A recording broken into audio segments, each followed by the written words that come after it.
Hello everyone, Mr. Linder here. Let's talk about excitation contraction coupling in skeletal musculature. So excitation contraction coupling is the events that connect the nervous system to skeletal muscle contraction. In order for us to understand how muscle contraction takes place, we have to connect the central nervous system to the skeletal musculature. So if this represents our central nervous system, our brain, then there must be an area of the brain that originates electrical signaling. And that area is known as the primary motor cortex. So the primary motor cortex is the area of our brain that allows us to initiate electrical signaling so that we can control voluntary musculature. The electrical signal that originates from the primary motor cortex is going to travel along neurons and reach the skeletal muscle cells. The neurons that carry the electrical signaling are called somatic motor neurons, often abbreviated SMNs. So somatic motor neurons are carrying the action potential signal to the neuromuscular junction. So in this diagram, we can see the axon terminal of the somatic motor neuron making a connection with the sarcolemma of the muscle cell. And that connection between the axon terminal and the sarcolemma is known as the neuromuscular junction. When the electrical signal along the somatic motor neurons reaches the axon terminal, there's going to be an influx of calcium ions, and that influx of calcium ions is going to trigger the process of exocytosis of the neurotransmitter that communicates with the skeletal muscle cell. The exocytosed neurotransmitter is acetylcholine. So somatic motor neurons bring the action potential signal to the neuromuscular junction, and we trigger the exocytosis of acetylcholine. Acetylcholine then binds to the receptors that are found on the skeletal muscle cells, and those are nicotinic receptors. Nicotinic receptors are excitatory. So when a nicotinic receptor is activated, it allows sodium to enter into the plasma, or enter through the plasma membrane and enter into the sarcoplasm of the skeletal muscle cell, and it actually allows potassium to exit the cell. But there's a greater electrochemical driving force for sodium into the cell than there is potassium leaving the cell. So since the sodium entry is greater than the potassium exiting, there's going to be a depolarization of the sarcolemma. When the sodium causes the depolarization of the sarcolemma, that's going to allow the sarcolemma to reach a threshold value. When threshold is met in the sarcolemma, then we can see the opening of sodium voltage-gated channels. And the opening of sodium voltage-gated channels is going to allow more sodium to enter into the sarcoplasm, and that's going to trigger the depolarization event that creates the action potential that's going to travel down the T tubules of the muscle cell. So acetylcholine binds to a nicotinic receptor, sodium enters the nicotinic receptor, that sodium creates a depolarization that triggers sodium voltage-gated channels, and that allows sodium to enter into the cell, triggering the action potential signal. Of course, the membrane will be repolarized by potassium voltage-gated channels. So there are potassium voltage-gated channels found in the sarcolemma. Those will allow potassium to leave the cell, and that will repolarize the membrane so that it can receive future signaling. The action potential signal that travels along the sarcolemma and down the T tubules is going to activate a specific type of calcium channel known as the DHP.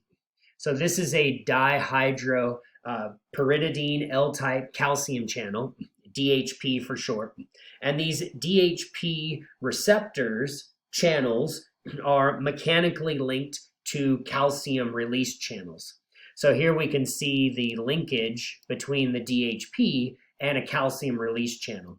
The calcium release channels are the ryanodine receptor channels, and these RYR channels are going to allow calcium to leave the sarcoplasmic reticulum and enter the sarcoplasm. So what the action potential signal is doing as it comes down the T-tubule, it's triggering the DHP and the RYR channels so that we can get calcium released into the sarcoplasm of the muscle cell. And calcium is the trigger for muscle contraction. Calcium is what leads to the sliding filament mechanism. So if we look at the next diagram, what we can see in this particular diagram is we've activated the DHPs based on the action potential signal. We've activated the RYR. And what we have done is we have triggered now the calcium release into the sarcoplasm. That calcium will bind troponin. So this is the troponin protein, those little circles. Calcium will bind troponin. And when calcium binds troponin, it's able to move tropomyosin. So tropomyosin is represented by those kind of rope-looking proteins. So that's tropomyosin. And so calcium binds troponin to move tropomyosin that's resting on the actin filament. So this is the actin. And by moving the tropomyosin, that allows the myosin heads. So we have all these myosin heads here, these cross bridges. It allows the myosin heads to actually bind to the actin. So calcium binds troponin, moves tropomyosin, and now myosin can bind with actin. Once myosin is able to bind with the actin, we can have the power stroke event that takes place. So after binding, there is a power stroke. And that power stroke is based on the release of inorganic phosphate. And by moving those myosin heads, the actin is able to slide towards the M line of the sarcomere. And so as the actin slides, we have muscle contraction that takes place. And this is, of course, then the excitation contraction coupling. What's happened here is we've linked together the nervous system with the actual sliding filament mechanism. So the release of acetylcholine, the binding to nicotinic receptors, the creation of an action potential, the release of calcium from the sarcoplasmic reticulum, and then the calcium binding with troponin to move tropomyosin is the excitation contraction coupling events. And now we have the sliding filament mechanism. In order to make this relax, in order for skeletal musculature to relax, we need to put the calcium away. So the sarcoplasmic reticulums have a calcium ATPase. So there's a utilization of ATP by this calcium ATPase in the sarcoplasmic reticulum that's going to remove calcium from the sarcoplasm, and we're going to put that calcium back into the sarcoplasmic reticulum. And by putting calcium away, you're now releasing the calcium from troponin. The tropomyosin slides back over the binding sites on the actin, and now the myosin proteins are not able to bind effectively to the actin. There's also been a release step of the myosin from the actin when there is fresh ATP that binds to the myosin heads. So ATP will bind to the myosin heads to release those myosin heads, but by putting away the calcium, you're not re-triggering the events because tropomyosin gets put back in place. And then after the release of the myosin from the actin, there's a resetting that takes place of the myosin head, and that's where the ATP gets hydrolyzed into ADP and inorganic phosphate, and it resets the myosin heads to be used again during another muscle contraction. But as long as the calcium gets put away and the tropomyosin goes back in place, we can relax the musculature until the next contraction. As far as the timing of the excitation contraction coupling events go, we can look at something like this. So a single contraction relaxation cycle of a skeletal muscle fiber is known as a muscle twitch.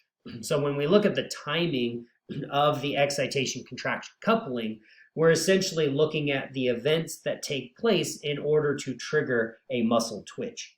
It turns out that there's a delay from the time that you are actually activating the muscle to the point where you're actually getting tension increasing, so where we actually see muscle contraction taking place. There's actually a delay between the muscle action potential and the beginning of the sliding filament mechanism.